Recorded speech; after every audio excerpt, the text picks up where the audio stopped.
when I was looking at your biography, I realized that you worked together with Helge Schneider. Oh, yeah. You already laughed. Yeah.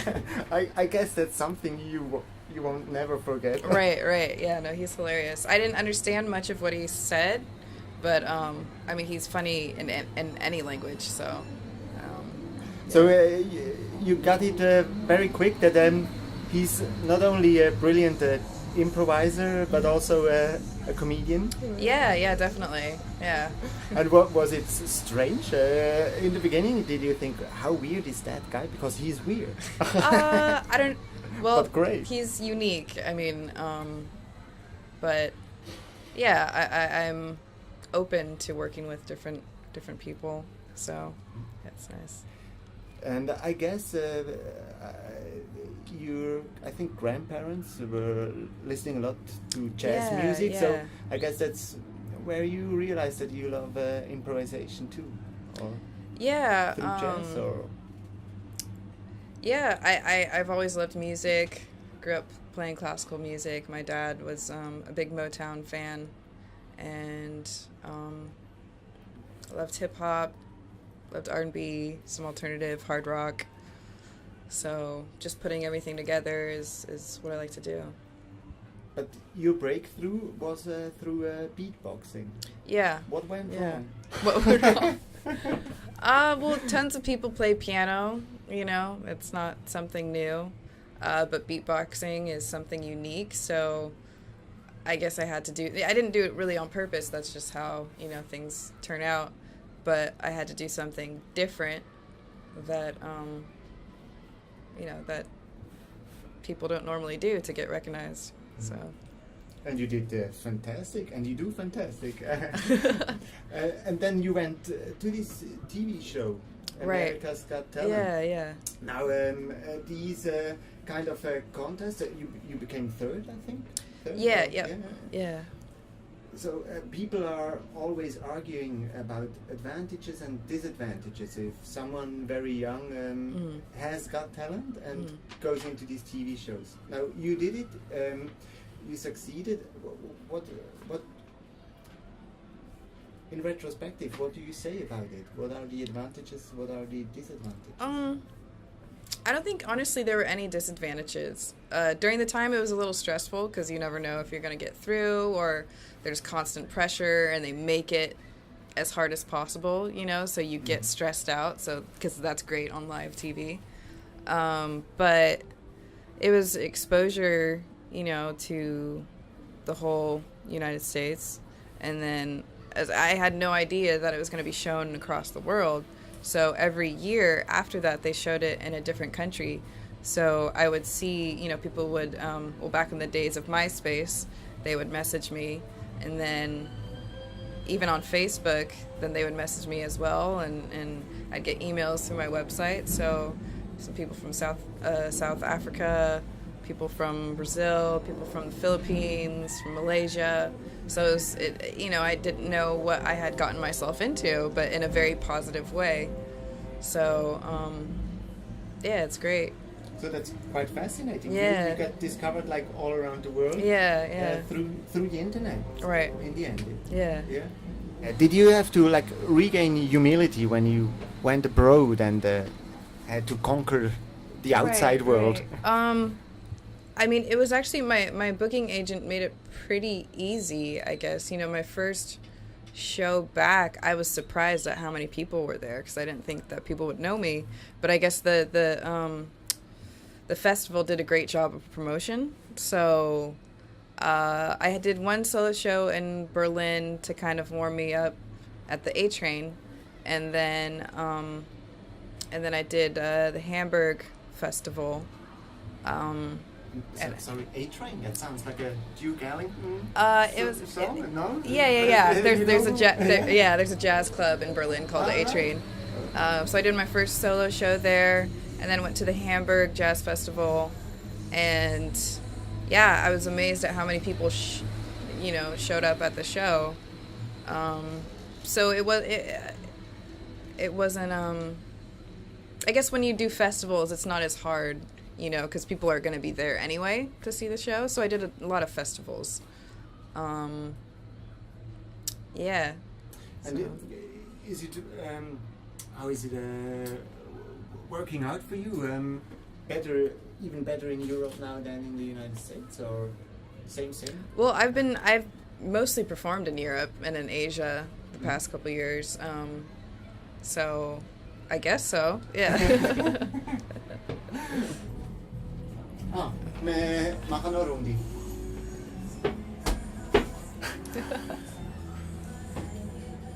Langsam. I think he was pissed, but and now was it difficult because you're always connected with beatboxing, but finally, I mean, you're a piano player and a singer too. So, is it difficult, to get rid of a preformed image? A little bit, I think. Sometimes people expect less from me, because they're like, "Oh, you're just a beatboxer," or like da da da, and then or beatboxers. It's either musicians will expect less from me because they think I'm just a beatboxer, or beatboxers will think less of me because they think I'm only a beatboxer, and that's all So, but I'm me, and I just do everything I can, and I don't like to just stick to one thing, so I like to combine things. So, I think it's more fun to put things together and create, a unique style versus to just focus on one thing and that's all you're known for. So, yeah. Now we're on this Ferris wheel, almost on top. Well, what was the highest height so far in your career? I guess it would have to be America's Got Talent, because that's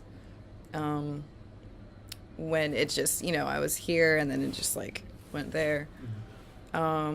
And that gave me exposure, and I started working with, great jazz artists. Did a song with Marcus Miller, and worked with George Benson, Stanley Clarke, Victor Wooten, formed with Earth, Wind and Fire. So I don't know. There's little things here and there that are great. Yeah, but that was probably, the biggest thing that happened. So far. Yeah, so far. And the lowest low? The lowest low. In music? Or... Well, we can get personal. Often connected, isn't it? Right, yeah. No, this summer I actually lost my father. So that's been the toughest thing. And does music help getting over it? Is it like a... Yeah. He was always there for me and traveled with me, so yeah. You combine different layers, not only in rhythms, but also in harmonies. Right. When did you start this? At a very, very early age? No, I started beatboxing about 10 years ago. But I came from a musical family, so music was always in my head. But you started only 10 years ago? Yeah. So you just started and went to America's Got Talent, is that right? Almost, yeah. But I had been playing piano for a while, wrote songs for a little bit, but I didn't start beatboxing until like way after that, because sports was my main focus when I was younger. No way. Yeah. I wanted to play professional basketball and soccer and stuff. So it wasn't until I hurt my knee, and then when you're a teenager, there's so much like you're just so many growing pains and emotional stuff that you go through. But I found music, and that kind of saved my life. So really, yeah. What I wonder is, when do you breathe? Do you like That's a good hold question. your breath like a synchronous swimmer or something like that, or is it when inhaling a sound? Oh yeah. Yeah, there's different sounds that are out and in, so then you can just like.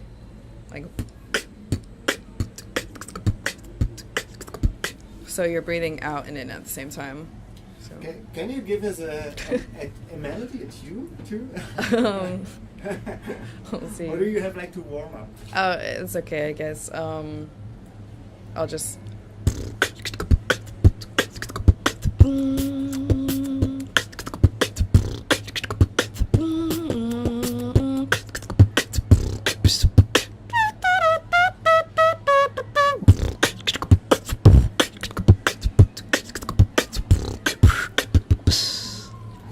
Fantastic.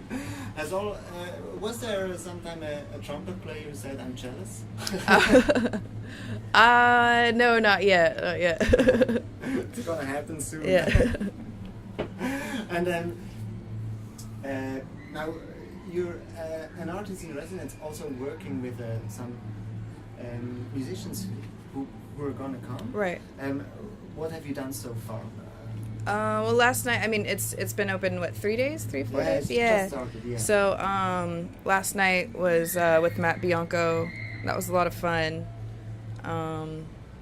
And hopefully, I mean, the people who I would love to perform with would be Elvis Costello, which is coming today. That would be great. CeeLo, he's a great artist. Wyclef Jean,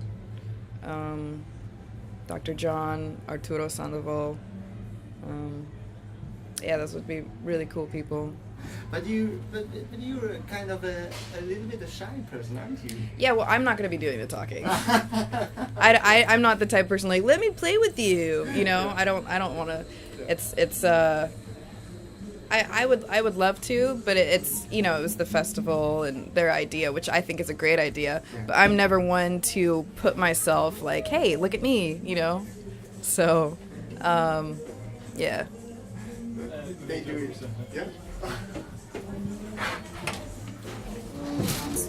Answer to the last question. Okay. Your hairdo, I think that's hilarious. It's great. Oh, Fantastic. thank you. Is it a mixture of Grace Jones and Chanel Monáe or something? I don't know. Who's inspiring you? I just wake up and do it. So it's not anyone that I look at or see. It's kind of had its own evolution. Because before I cut it a few years ago and it was short and kind of spiky, and then it's just it's gotten longer and longer, and then I just curl it, and then it has a mind of its own, so I don't know what it's doing. Fantastic.